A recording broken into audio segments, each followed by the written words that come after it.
elements. Shaktiman, generator. Chaturataha, the fourth.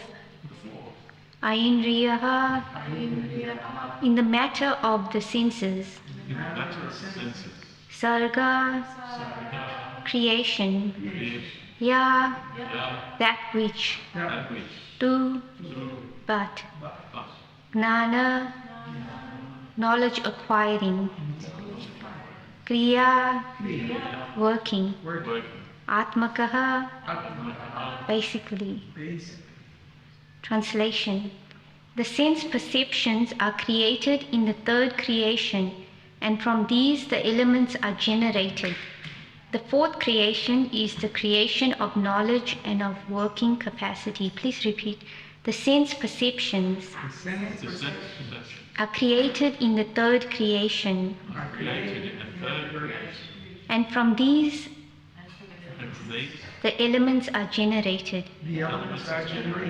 The fourth creation is the creation of knowledge and of working capacity. We'll repeat the word for text 17. Vaikarikaha, interaction of the mode of goodness. Deva, the demigods, or controlling deities. Sarga, creation. Panchamaha, fifth. Yat, that which. Mayam, sum total. Manaha, mind. Shastaha, sixth. Tu, but. Tamasaha, of darkness. Sarga, creation.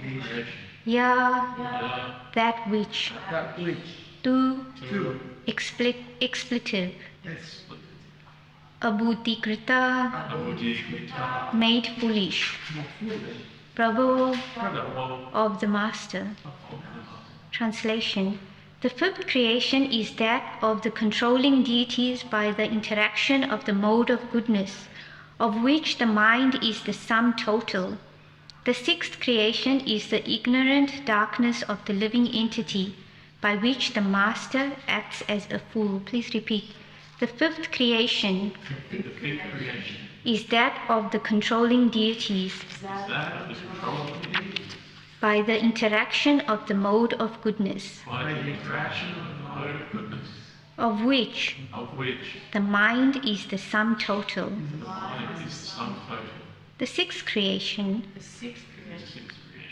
is the ignorant darkness of the living entity by which the Master acts as a fool. Purport by Srila Prabhupada. The demigods in the higher planets are called devas because they are all devotees of Lord Vishnu. Vishnu Bhakta Smrito Deva Asuras Tad Viparyaya. All the devotees of Lord Vishnu are devas or demigods, whereas all others are asuras. That is the division of the devas and the asuras. So the devas are referring to demigods or godlike persons, and asuras are referring to people who have demonic mentalities like lust, anger, greed, and who are averse to God. Devas, returning back to Prabhupada's purport, devas are situated in the mode of goodness of material nature, whereas the asuras are situated in the modes of passion or ignorance. The demigods or controlling deities are entrusted with departmental management of all the different functions of the material world. For example, one of our sense organs, the eye, is controlled by light. Light is distributed by the sun rays, and their controlling deity is the sun. Similarly, the mind is controlled by the moon. All other senses, both for working and for acquiring knowledge, are controlled by the different demigods. The demigods are assistants of the Lord in the management of material affairs. After the creation of the demigods, All entities are covered by the darkness of ignorance. Each and every living being in the material world is conditioned by his mentality of lording it over the resources of material nature. Although a living entity is the master of the material world, he is conditioned by ignorance, by the false impression of being the proprietor of material things.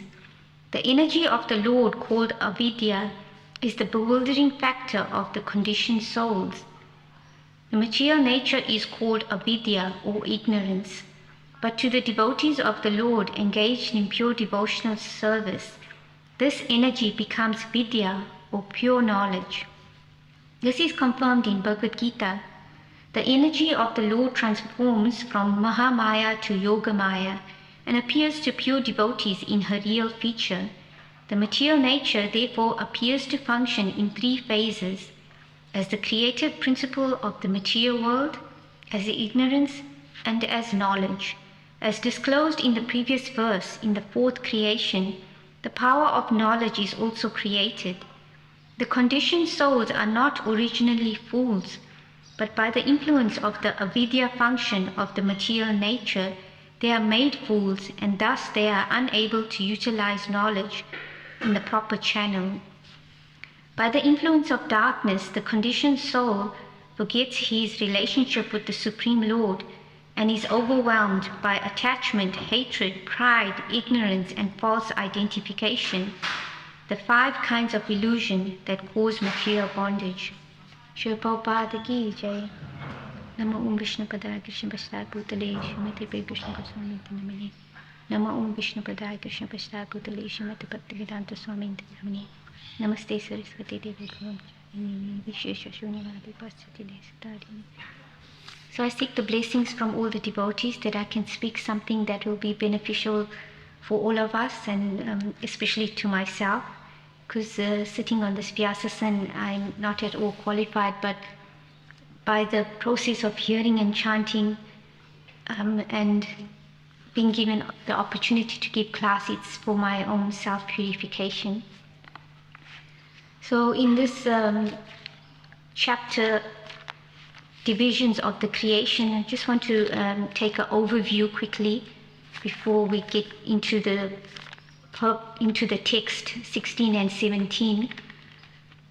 So this chapter is a discussion between Maitreya Muni and Vidura, and Vidura is asking Maitreya about the creation, how Lord Brahma created the world. So in text 16 and 17, it goes up to the third and the fourth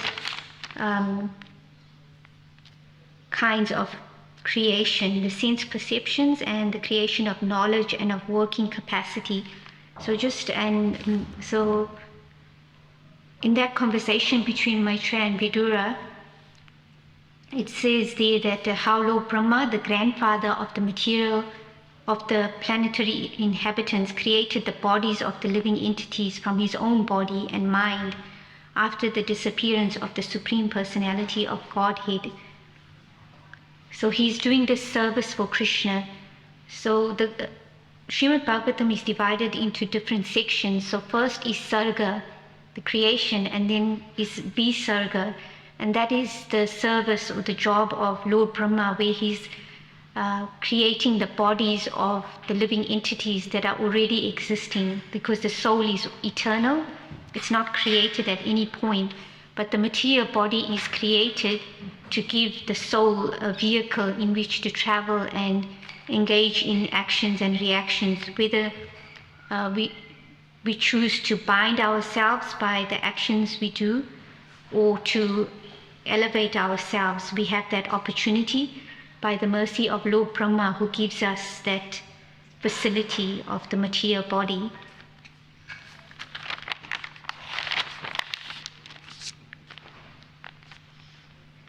So in Srimad Bhagavatam 4:11-15, the translation, Prabhupada mentions there about the sense perception, that the creation of the material world begins with the 5 gross elements. What are the 5 gross elements? Yes, thank you, Dhammarupini. Earth, water, fire, air, and ether.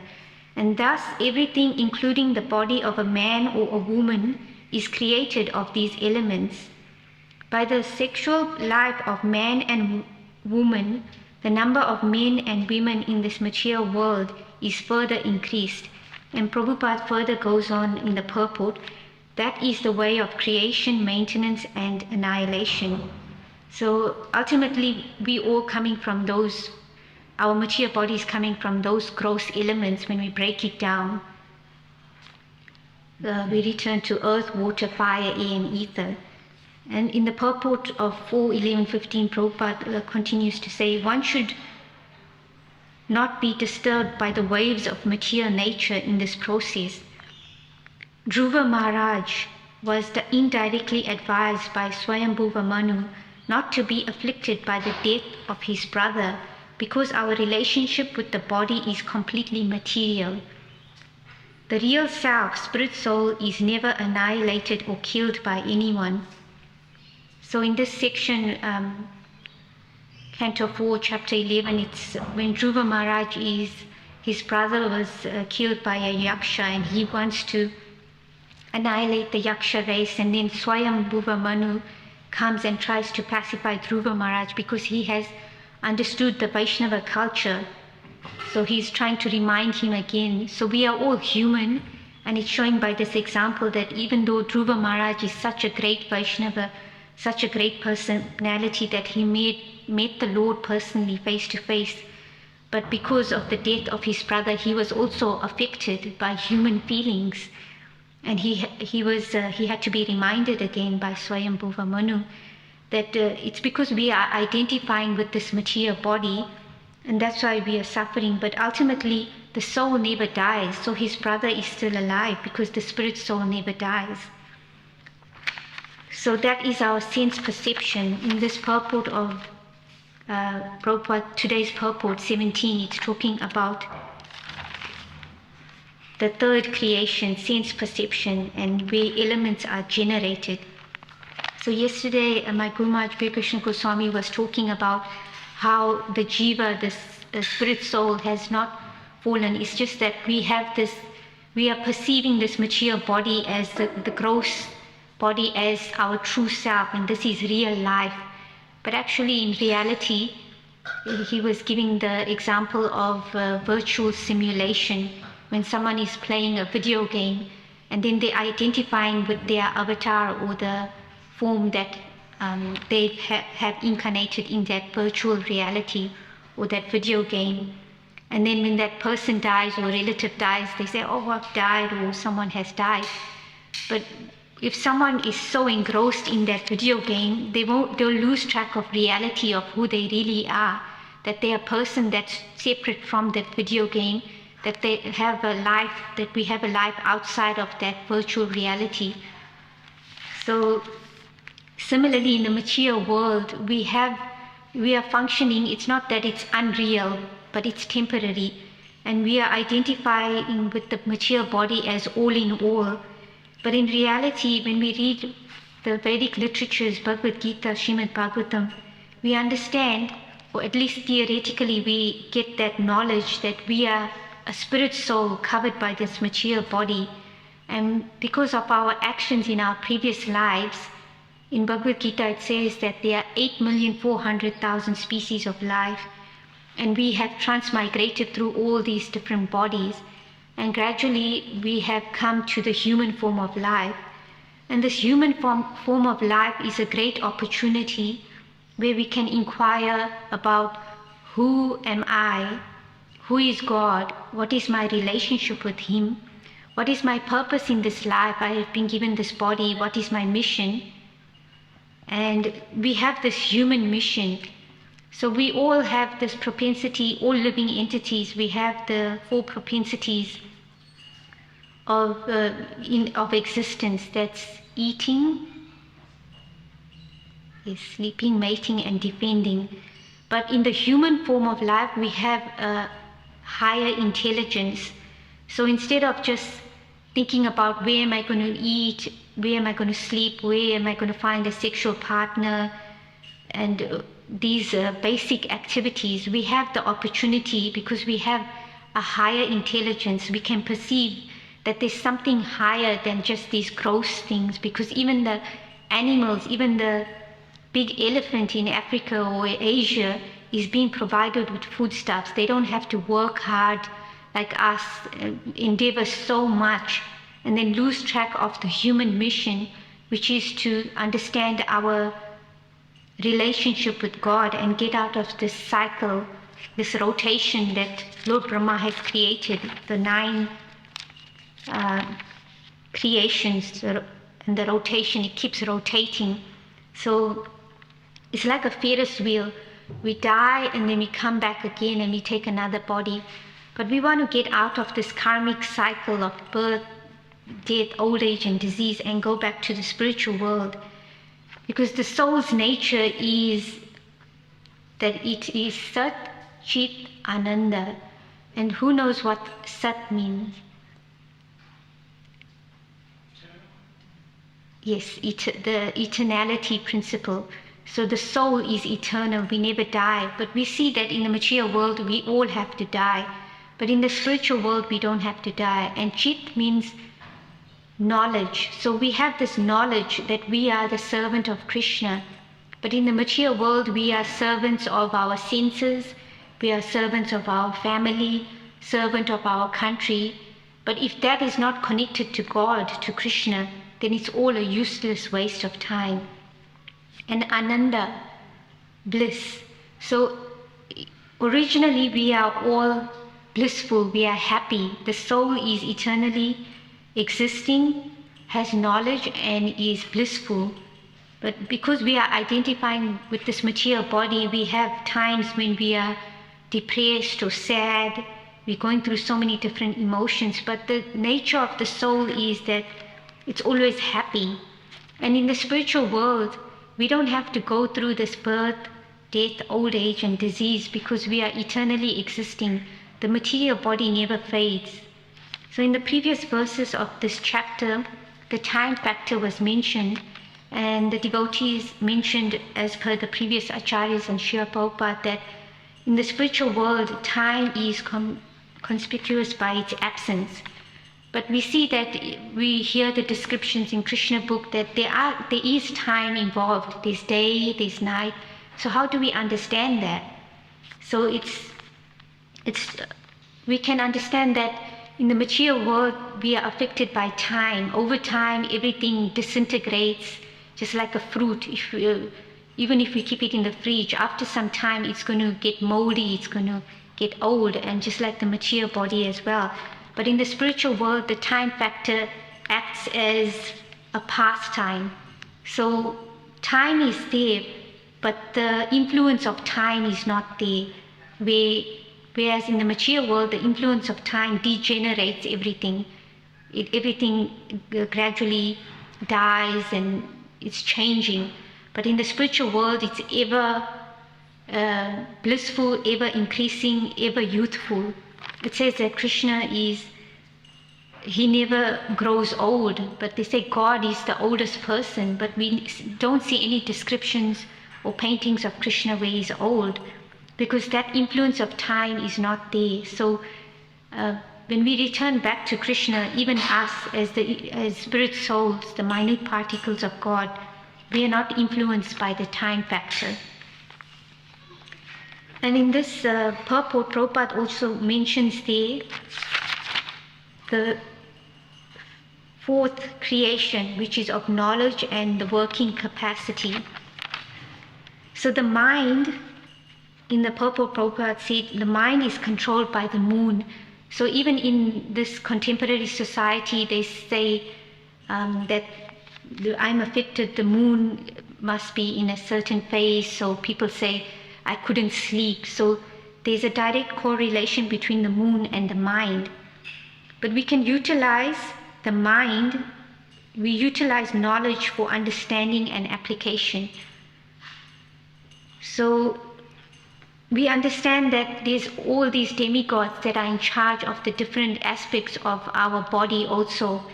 The Prabhupada mentions how our eyes are controlled by the demigod of light, the sun, and the moon is controlled by the mind is controlled by the moon god.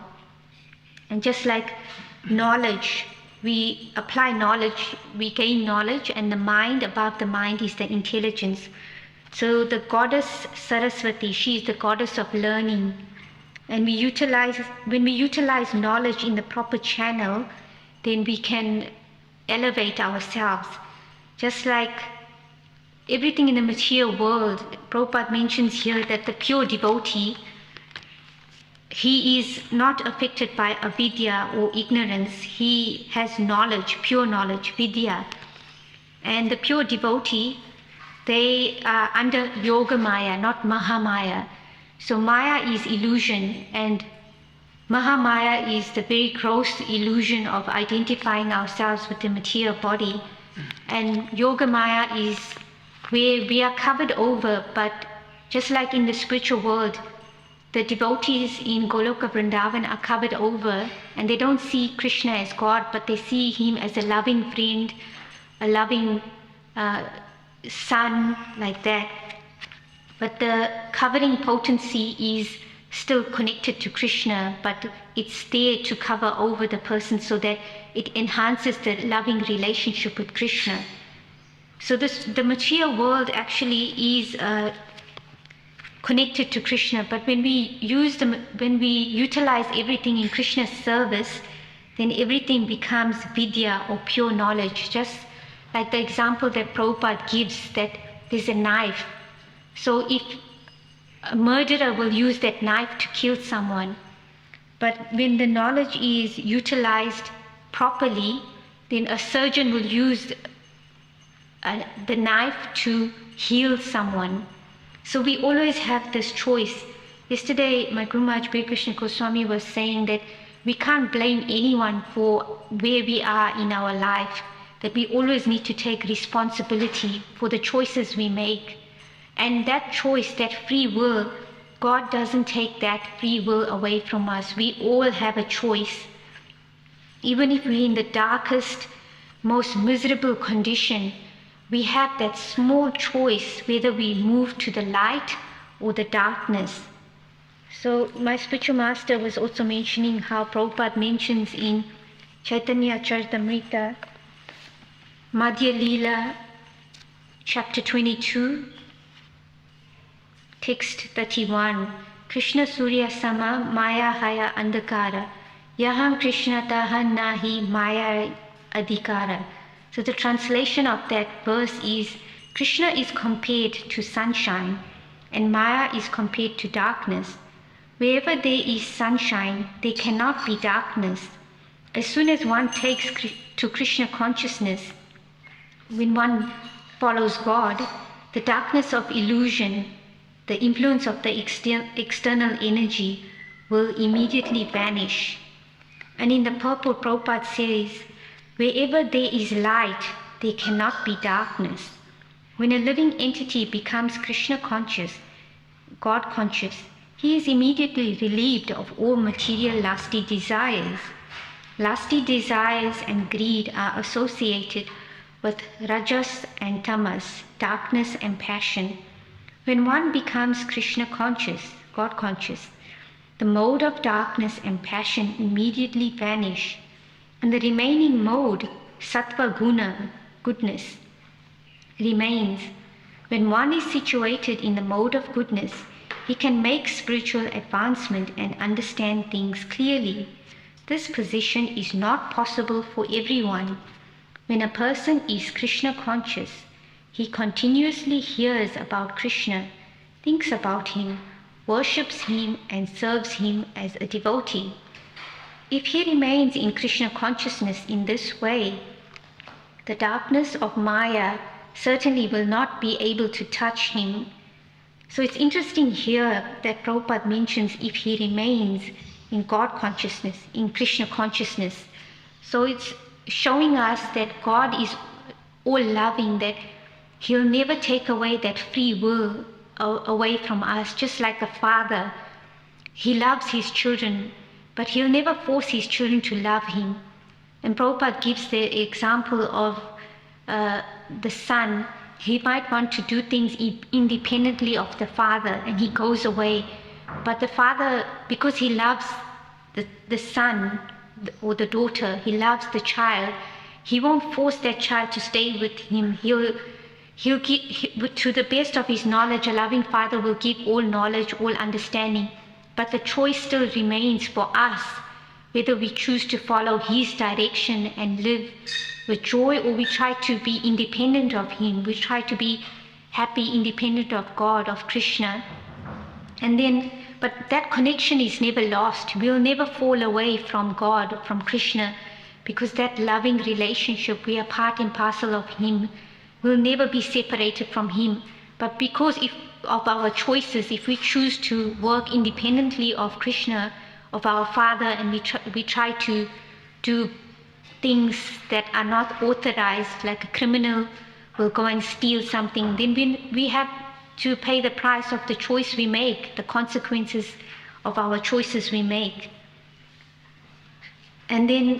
But then we have that choice to turn back, to turn our face back to the light, away from the darkness. We turn our face towards our Father, to Krishna, and then slowly, gradually, or quickly, we can go back to our Father and go under his guidance. And it's not that the Father or Krishna is controlling us, that do exactly as I say. Every snowflake, it is said, is unique and different. So we all have a unique relationship with Krishna, and we can choose how we want to engage in loving service to Krishna. It's not that one size fits all, I have to do a certain way. Just like my spiritual master was mentioning, and Prabhupada also mentions, and the previous acharyas, Prabhupada also, he changed the details, but the principles of what is given by God comes through descending knowledge, through the teachings of the different teachers, disciplic successions, the acharyas or the great teachers. So they may change a detail, but the principles remain the same, just like the universal laws of God are there. Love thy neighbor, do good to others, don't kill, be kind. All these universal principles are the same, but the details may change. Just like Prabhupada, when he came to the West, then he saw that in America, the men and women were interacting freely. So in the proper Vedic culture, the men were separate from the women, but also to his understanding that this is their culture, so I can't fully change everything and force them to do something that comes unnaturally to them. So he created the Brahmacharini ashram, or an ashram for women, just like there's the men's ashram for the monks. And so similarly for the women, they can live a lifestyle just like the monks. So the principles, even though there was criticism towards him from his god brothers that, he's engaging women in service, but he saw that he wasn't seeing women as women, he was seeing the spirit soul, the original identity. So the principles of following, the 4 principles, regulative principles: no meat eating, no fish and eggs, no intoxication, no illicit sex, no sex outside of marriage, and what's the 4th? No gambling. Thank you, brother. No gambling. So these principles are all the same. So the principles are not changed, but the details are changed. So the Acharya, he's so innovative, so creative, that he changes the details, just like we also have Vaisheshika Prabhu and many of the followers of Prabhupada. When COVID came, they were innovative. They used the channel of Zoom. They used technology to give the spiritual knowledge to everyone, and it was even more than what they expected. They were giving shelter to people who were suffering. So this vidya potency, this pure knowledge, if one is connected to God, then God empowers the living entity to do amazing things in his service. And that individual who understands, if we understand that we are servants of God, and whatever little knowledge, whatever ability I have, if I utilize it in God's service, then I can do amazing things. But I understand that this knowledge, this ability is coming from my teachers, my gurus who are empowering me. And because I am connected through them and through their teachers and then ultimately to God, to Krishna, then I am able to do all these things because I'm connected to the Lord. But as soon as one thinks, oh, I am independent, I am doing things, look, all these things are going on because of my skills and my abilities, then there's a saying, English saying, that pride comes before the fall. So always, even though we are able to do great things, we always understand that I'm able to do this because I'm the byproduct creation of the mercy of the devotees, as Kadambakanana Swami would often say, that I am the product of the devotees' mercy. So in Srimad Bhagavatam also in Chapter 1, in Canto 1, Chapter 8, where prayers by Queen Kunti and Parikshit saved, in text 28, it's talking about how we create our own destiny. So Krishna is so kind that he travels with the individual soul. So we are soul that is covered by this gross material body, just like an onion has many layers. So we are covered by this gross body. And then we have a subtle body, which is made out of mind, false ego, so mind, intelligence, and false ego. But then the pure soul is not that gross or the subtle body.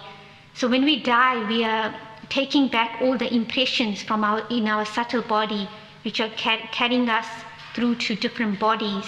And we are identifying, just like if someone, they have the fear of water and they might do a past life regression, and then they find out that in their previous life they may have drowned, and that's why they have this great fear of water, or they may have a fear of snakes or spiders. So all these subtle things we are carrying forward. And it is interesting that one may want to find out what one was in the previous life, but the question is not, like my spiritual master at the home program yesterday says, he was saying the question is not that how, if someone says, how have we fallen down? The question is like, if someone is drowning, we're not asking, oh, how did I fall in the water? Did someone push me? Did I trip? Did I slip? What happened? The question is, how can I get out? So we are here and we may find it interesting to find out our previous life or what happened, this happened, whatever. But the highest question, the human mission of our human form of life, this opportunity we have, is that how can I get out? So yes, we can try to find out a bit, and it will help us. We can utilize that, okay, in previous life this, okay, so I can understand how I can move further, try to process that fear and move forward. But the greatest thing that we can do is get out of this material world and go back home, back to Godhead. So not trying to psychoanalyze, how did I fall in the water, I'm drowning, but how can I get out? And also we are here because of the choices we made in our life. And because Krishna, God is in our heart as a witness, the super soul is witnessing all our activities, and he's witnessing our thought processes, our mind, and he's seeing that, okay, I'm desiring, I'm seeing something and I really want it, but through my actions, did I qualify myself to do that? Just like a few years ago, there was this law of attraction, and it's even now people are trying to apply it. This law of attraction, if I really meditate on it and I want it, then I'll get it.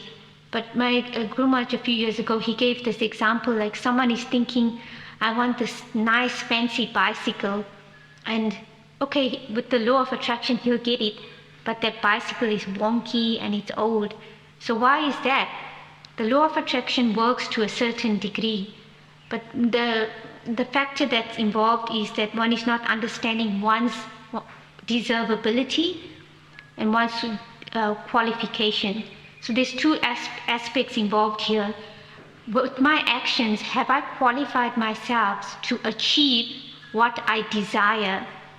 So just like Prabhupada gives the example, like a child goes to school and he gives up his childish proclivities so that he can gain knowledge and graduate just like a university student. He won't go out clubbing. He has some assignments to complete. And then he gets the degree. So he made that active choice to give up those enjoying, like going to the club or drinking and that, because he wants to achieve something higher. So in spiritual life, why is it that sometimes we think that it's so cheap that it's accessible to everyone? Spiritual life is very easy, but the application, it's not an easy thing. Just like an athlete, all these athletes, they go to the Olympics. It's not just easy that I think about it and I'm get there. No, they're doing the action to achieve that. They are waking up early in the morning, just like we rise early, 3 o'clock in the morning. We're coming to the morning program and we're working for it. So there's no material bar, there's no material exemption for anyone, but we need to work for it. So how do we work for it? We utilize our body by trying to achieve that goal. So we're chanting Hare Krishna, Krishna Krishna, Hare Hare, Hare Rama, Rama Rama, Hare Hare. So this transcendental sound vibration is descending directly from the spiritual world. And when we chant it, we're purifying our heart. When we eat food that is offered to the Lord, it becomes sanctified. So we can use everything in the world in relationship with God. Just like Prabhupada also gives the example of 2 men working in the office. One is God conscious. He knows that I'm working, the money I'm getting, I'm supporting my family who are also God conscious. We live a sattvic, a mode of goodness lifestyle in connection with the Lord. So externally it appears everything's the same. The family may be a mirror, they have children, they're going to university and exactly the same.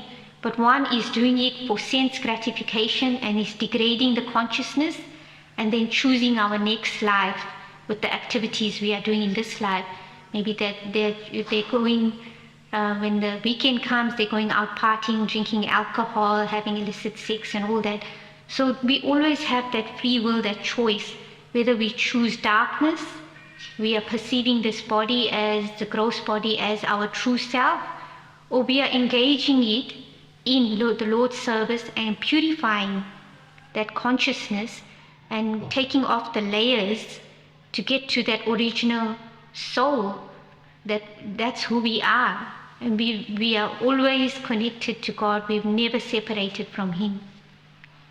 So also just quickly I'll mention in Sri Ishopanishad, there's a book Prabhupada wrote and the prayers that Isha Vasyam Idam Sarvam. So understanding that everything belongs to God and we utilize whatever is given to us, our quota in the Lord's service. So just like Mahatma Prabhu, he gives the example that one may drive, we have this body and the body is limited, just like one has a sports car and one has a little mini that has a different capacity. So externally, materially, yes, there's different abilities, but the spiritual aspect has no bar, no restriction. So understanding that I'm in the material body, I have this body, and I understand my capacity, my limitations, and accordingly, I utilize it in the Lord's service. And I'm not comparing with someone else. I look at that person for inspiration, but not that I'm going to be the same. A mini car is going to be or a golf car is going to be the same as a sports car and be able to drive at that same speed. So we all are different and we all take inspiration from each other and from the literatures. We take guidance, but we see where am I and how can I progress and be satisfied in that. And through that satisfaction, Krishna will help us. So I'll end there. If there are any questions, comments, corrections.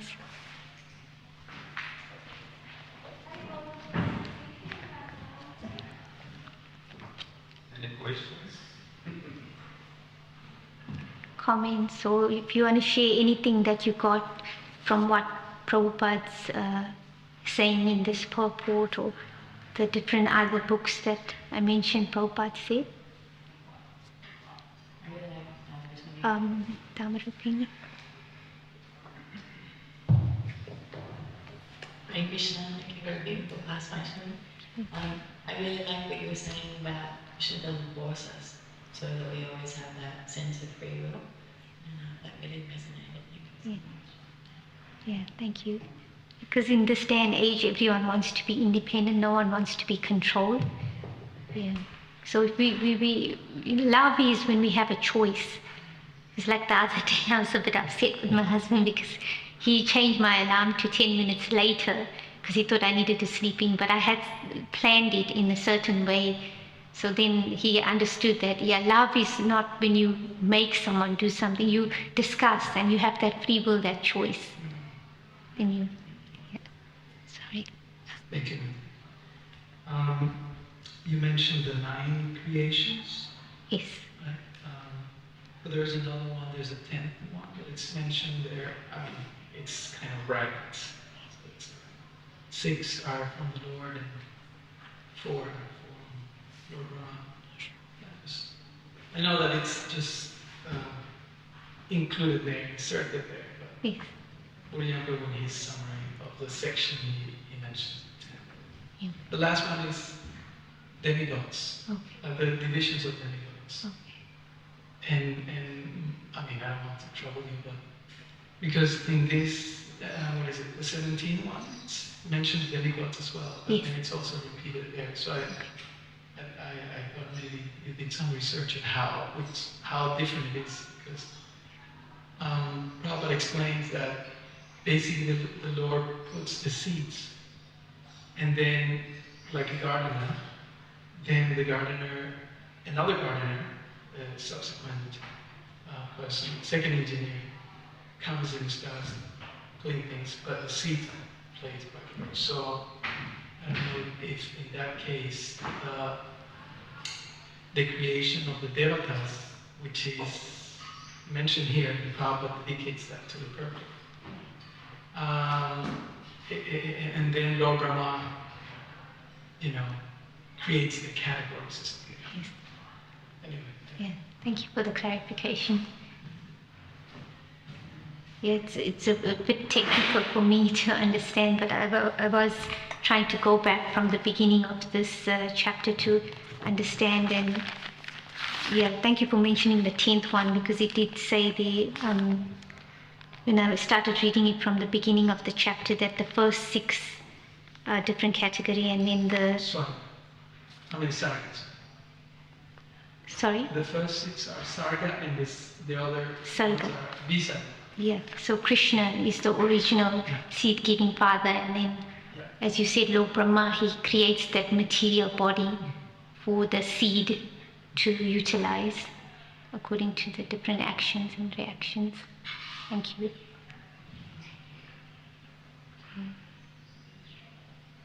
Thank you very much. Srimad Bhagavatam ki jai, Srila Prabhupada ki jai.